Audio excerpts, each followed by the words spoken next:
बीमा बिल को लेकर सियासी बवाल तेज हो गया है।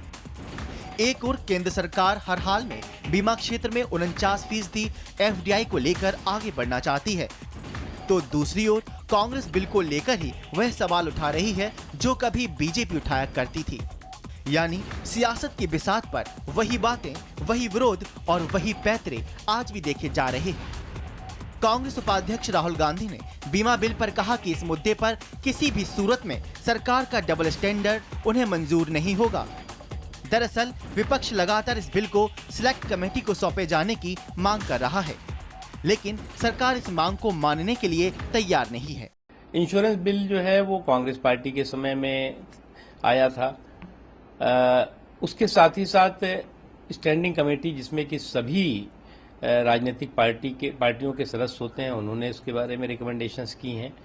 उसके अलावा और भी तमाम चीज़ें हैं, लेकिन अगर इसमें सरकार जो है वो सभी लोगों को विश्वास में लेके इसमें इस दिशा में आगे बढ़ रही है।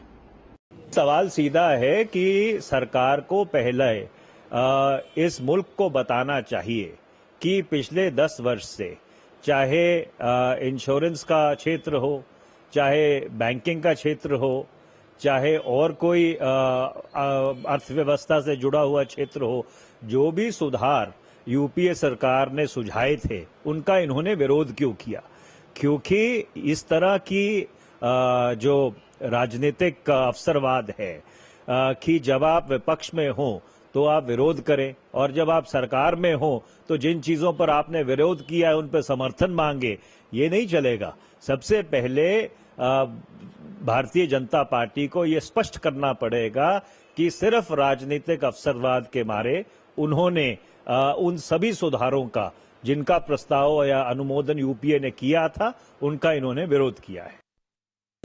इसके पक्ष में है कि इसको भेजा जाए फिर स्टैंडिंग कमेटी को पुनर्विचार करने के लिए गहराई से। बहुत सारी इसको हम लोग बहुत उचित नहीं मानते हैं। 39% इसमें एफडीआई आ रहा है इंश्योरेंस में, ये ठीक नहीं है। ये धीरे धीरे समझ लीजिए कि बैंकों को भी, जो हमारे बैंक इस देश की बिगड़ी हालत में भी हमारी अर्थव्यवस्था को बचा के, देश को बचा के रखे हैं, उनको भी एक तरह से विदेशियों के हाथ में सौंपने की ये तैयारी है। उसका ये संकेत है, आगाज है, उसकी शुरुआत है। इसीलिए हम लोग इसको इतनी जल्दीबाजी में हम लोग चाहते हैं कि फिर विचार हो और फिर सदन में भी विचार हो। यही नहीं, सोमवार को सर्वदलीय बैठक भी बिना कोई सहमति बनाए खत्म हो गई।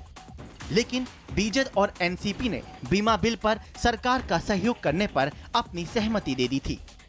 बावजूद इसके कई अन्य पार्टियां अब भी इसको सिलेक्ट कमेटी को सौंपे जाने की मांग कर रही हैं। राहुल गांधी का कहना है कि पार्टी बीमा बिल में एफडीआई पर सहमत है, लेकिन जब वर्ष 2008 में उनकी सरकार थी तब विपक्ष में बैठी भाजपा ने इसका जबरदस्त विरोध किया था। और अब वही बीजेपी हर हाल में बीमा बिल को पारित कराना चाहती है।